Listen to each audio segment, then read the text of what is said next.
yang Allah berikan kepada Nabi Muhammad SAW jauh lebih hebat dan jauh lebih agung. Di antaranya kemarin kita sudah bahas, kalau Nabi Ibrahim dijadikan oleh Allah sebagai Khalilullah, Nabi Musa sebagai Kalimullah, Nabi Isa Ruhullah dan lain-lainnya, maka sungguh yang Allah kasih kepada Nabi Muhammad jauh lebih agung. Beliau adalah Habibullah, kekasih Allah Subhanahu wa taala. Dan kali ini yang kita akan bahas adalah beberapa kalimat setelahnya, asy-syafi'il musyaffa'. Apa artinya itu syafi'il musyaffa'? Asy-syafi', pemberi syafaat atau pemberi pertolongan kalau bahasa Indonesianya. Al-musyaffa', yang mana syafaatnya diterima oleh Allah Subhanahu wa taala. Ada orang ya nekat ngasih pertolongan, tapi pertolongannya nggak ada gunanya. Iya kan? Nggak berlaku. Nggak berlaku. Dia punya pengaruh, nganggap dirinya punya pengaruh, tapi giliran dicoba di lapangan, pengaruhnya nggak ada artinya. Berbeda dengan Rasulullah sallallahu alaihi wasallam. Beliau pemberi pertolongan dan pertolongannya berlaku. Syafaatnya berlaku dan beliau syafaatnya diterima oleh Allah Subhanahu wa taala. Enggak cuma sekedar ngaku-ngaku. Hadza artinya asy-syafi', pemberi pertolongan, pemberi syafaat. Al-musyaffa', yang mana syafaatnya diakui dan diterima oleh Allah Subhanahu wa taala. Sehingga Rasul sallallahu alaihi wasallam mengatakan, "Fa ana awwalu syafi'in wa awwalu musyaffa'."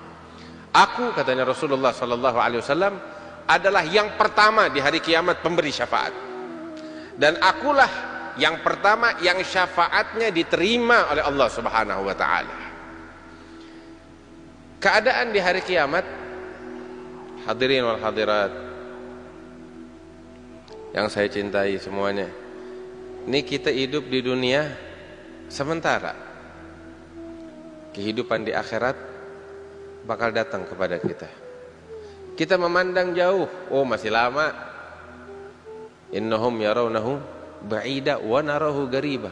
Allah bilang dekat sebenarnya. Cuman kita enggak pernah merenung. Yang kita pikirkan dalam hari-harinya kita cuma urusan dunia kita, kesibukannya kita.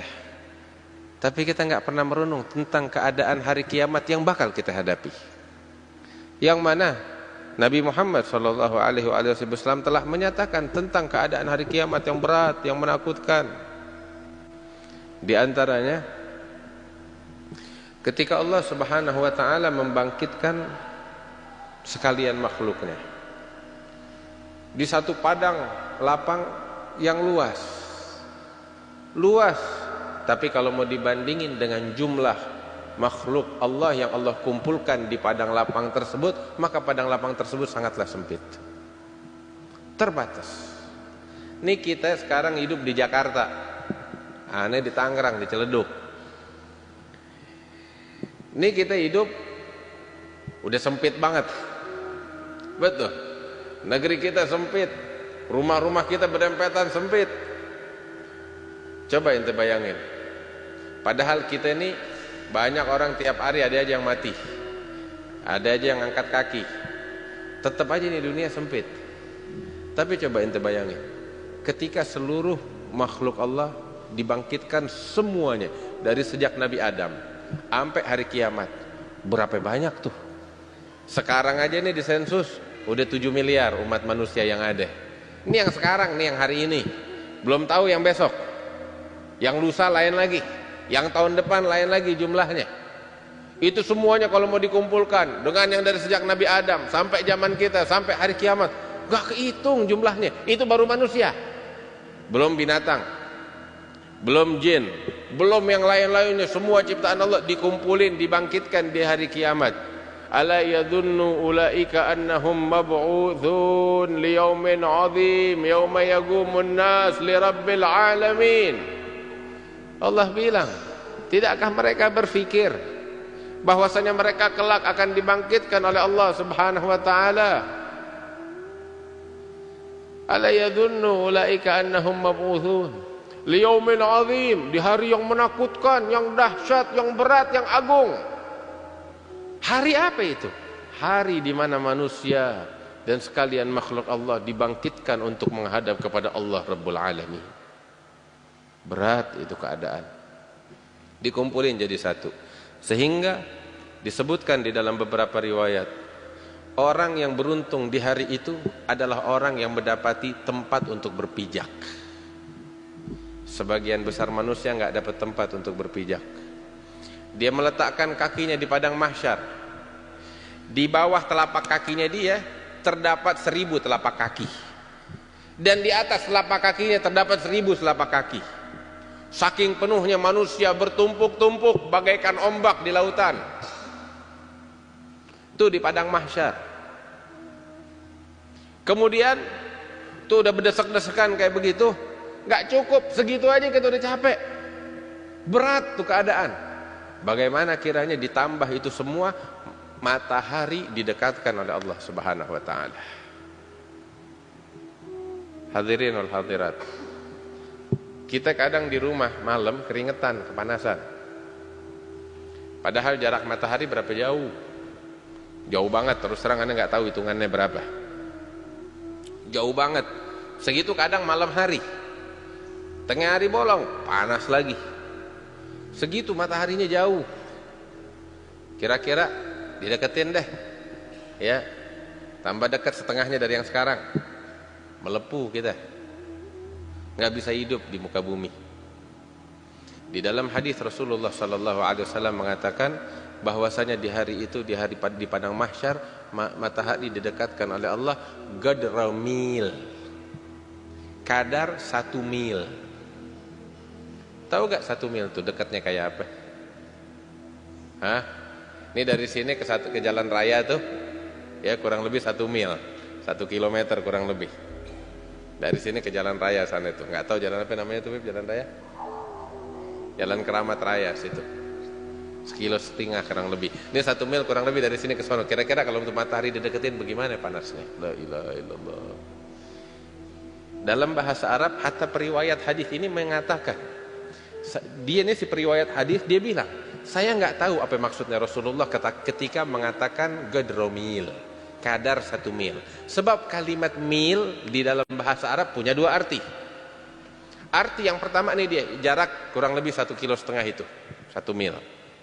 Dalam bahasa Arab juga kata mil mengandung arti, ente tahu sifat mata gak?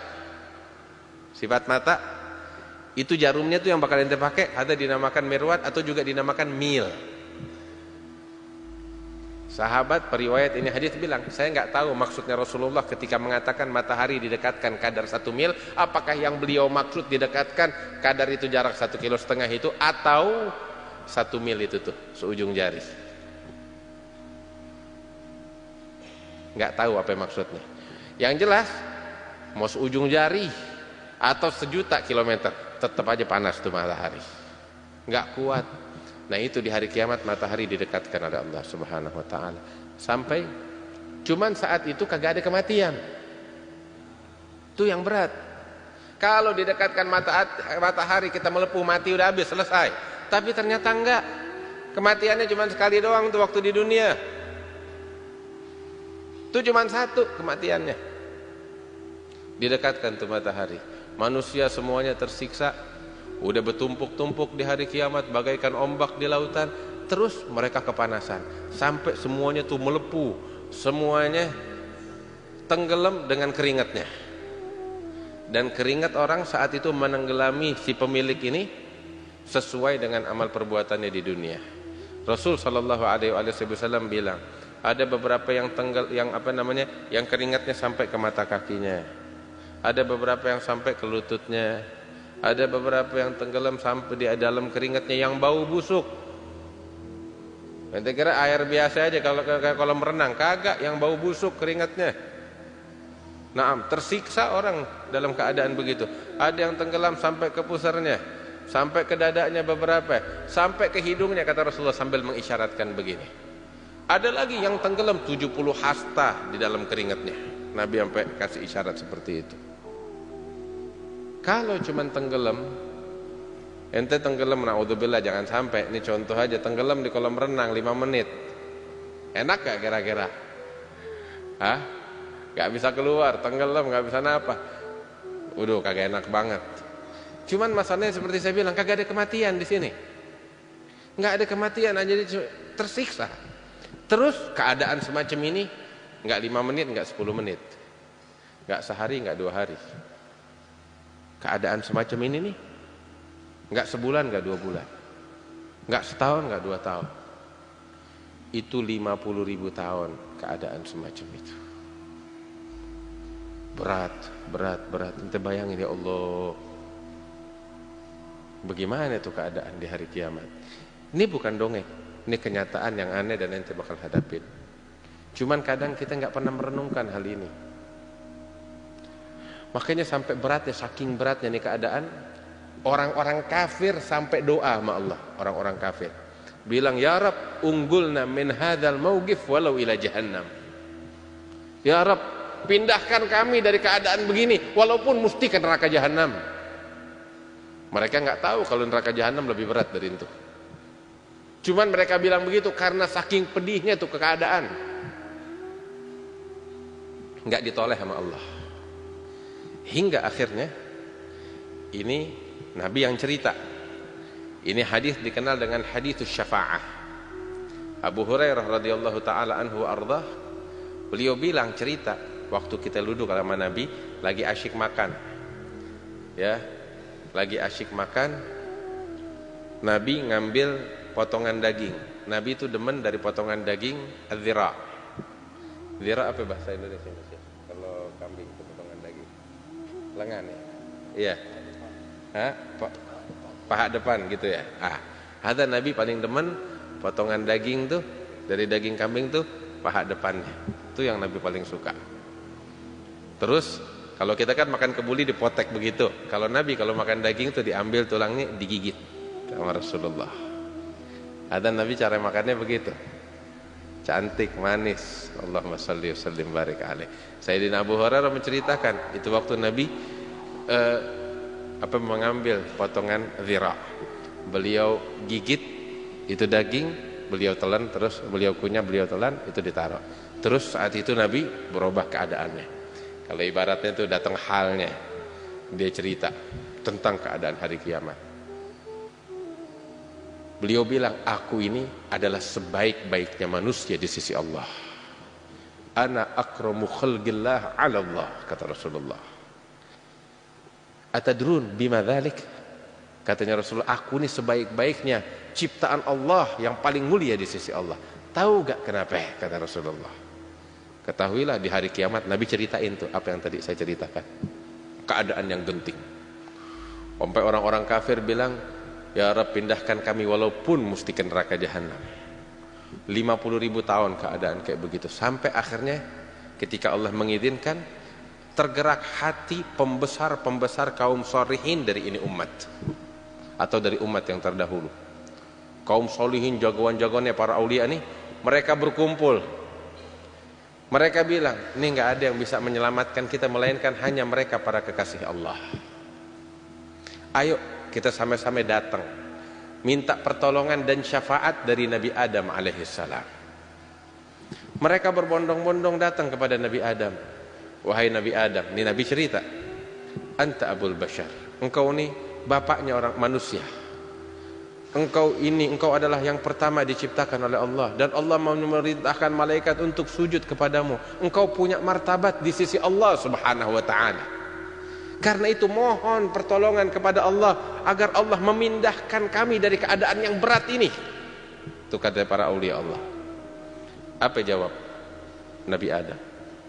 Aku pernah melakukan suatu dosa. Apa itu? Akala minasyajarah, makan dari pohon yang dilarang oleh Allah Subhanahu wa taala. Dan hari ini inna rabbi ghadibal yawm ghadaban lam yaghdab qablahu mithlahu wa lam yaghdab ba'dahu mithlahu. Allah hari ini murka kepada hambanya, kemurkaan yang belum pernah dan tidak akan pernah terjadi sama seperti itu, nggak pernah. Ini yang terhebat, ini dia kemurkaannya. Kalaupun saya bisa memberi pertolongan, saya hanya bisa memberi pertolongan kepada diri saya sendiri. Yang lain saya udah nggak bisa, nggak kuat, nggak berani. Nafsi nafsi, idhabu ila ghairi. Cuman saya bisa tolong diri sendiri. Kalian udah pergi deh ke orang lain aja. Jangan pusingin saya udah nggak kuat. Yang penting saya mau selamat, yang lain nggak ada urusan. Tuh Nabi Adam bilang gitu. Kita jalan keluar dong, kasih kita jalan keluar. Nabi Adam bilang, kalau gitu pergi kepada Nabi Nuh. Dia kekasih Allah, utusan Allah yang pertama. Datang kepada Nabi Nuh, memohon kepada Nabi Nuh. Ya Nabi Nuh, engkau ini kekasih Allah, dan seterusnya dan seterusnya.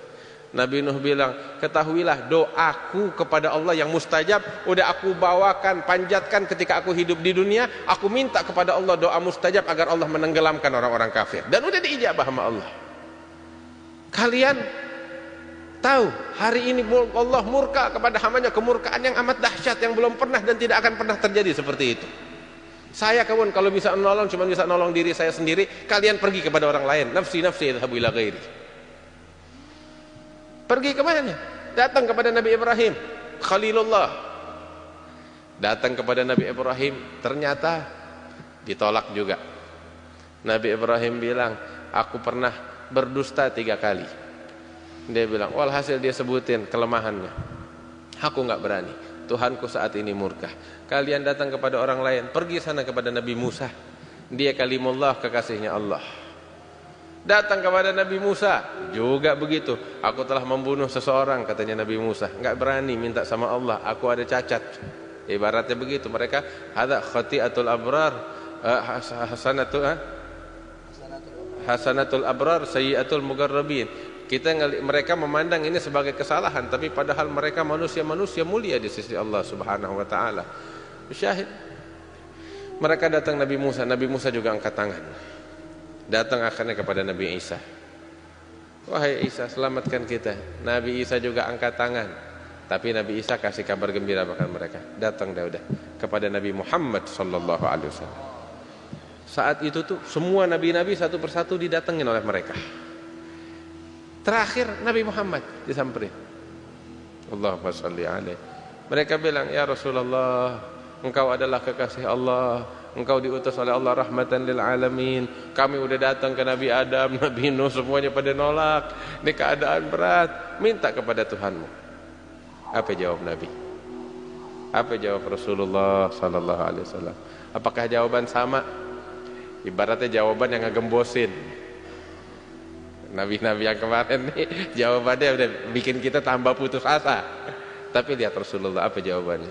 Berikan harapan kepada kita. Beliau memberikan harapan besar kepada kita.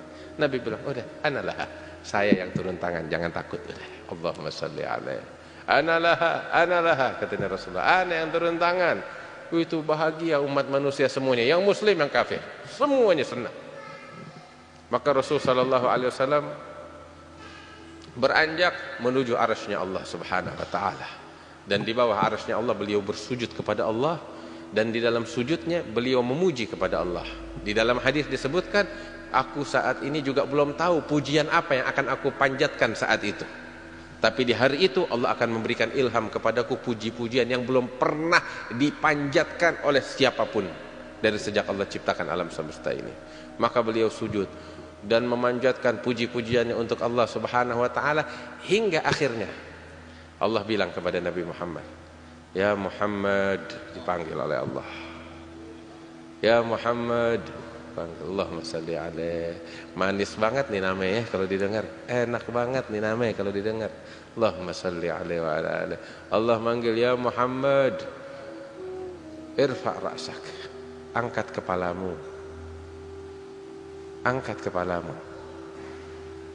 Udah cukup sujudnya, angkat kepalamu. Sal tu'ta. Minta apapun yang kau inginkan, diberikan permintaanmu, kata Allah. Washfa' tusyaffa'.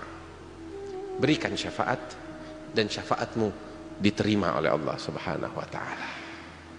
Nabi bilang, fa ana awwalu syafi'in wa awwalu musyaffa'. Aku, katanya Rasul, adalah yang pertama pemberi syafaat dan yang pertama yang syafaatnya diterima oleh Allah Subhanahu wa taala. Maka saat itu Nabi ketika diizinkan oleh Allah, Nabi bilang, ummati, ummati, ummati, umatku, umatku, umatku. Sampai akhirnya Allah mengizinkan kepada Nabi Muhammad sallallahu alaihi wasallam untuk karena Rasulullah dan untuk Nabi Muhammad sallallahu alaihi wasallam. Dan demi Nabi Muhammad Allah memindahkan nih setelah 50.000 tahun keadaan yang berat menimpa mereka, menimpa umat manusia sekalian makhluk Allah, saat itu dipindahkan mereka dari padang mahsyar kepada saat-saat penghakiman. Dimulai deh itu pengadilan Allah.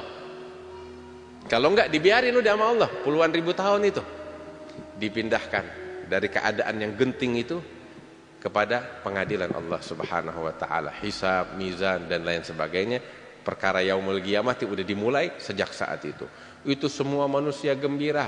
Keadaan yang genting tadi udah diangkat oleh Allah Subhanahu wa taala berkat untuk karena dan demi Nabi Muhammad sallallahu alaihi wasallam. Itulah yang dikatakan dengan syafaatul uzma.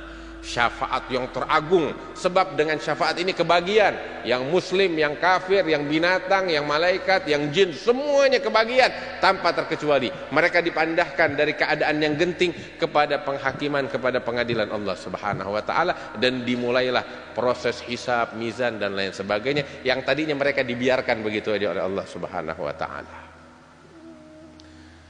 Dan inilah yang dinamakan dengan maqaman mahmudah. Maqam yang mahmud, yang terpuji, kedudukan yang dipuji oleh al-awwalin wal akhirin. Yang muslim, yang kafir memuji kedudukan ini. Makanya tiap habis kita dengar azan, kita diminta untuk berdoa kepada Allah. Doa habis azan. Apa itu doanya? Allahumma rabb hadhihi da'watat tammah was salatil qa'imah ati sayyidana Muhammadanil wasilata wal fadilah والشرف والدرجة العالية رفيعة وبعثه المقام المحمود الذي وعدته إنك لا تخلف الميعاد. Ya Allah, bangkitkan dia di hari kiamat di atas maqam yang mahmud, yang dipuji oleh al-awwalin wal akhirin. Mudah-mudahan itu Nabi bilang, orang yang selalu habis azan baca ini doa, wajabat lahu syafaati, akan mendapatkan syafaatku, kata Rasulullah sallallahu alaihi wasallam. Mudah-mudahan kita dapat syafaat dari Rasulullah sallallahu alaihi wasallam. Inilah yang kita sebut, kita selalu baca habibika asy-syafi'il al-musyafa'. Tahu gak maksudnya sekarang? Tahu gak artinya sekarang? Kita baca terus apa namanya Maulidud Dia Ulami, tapi ya cuman tahu begitu aja artinya. Nih ceritanya, nih sejarahnya, ya, nih ilmunya yang mesti kita ketahui. Inilah Nabi besar Muhammad sallallahu alaihi wasallam.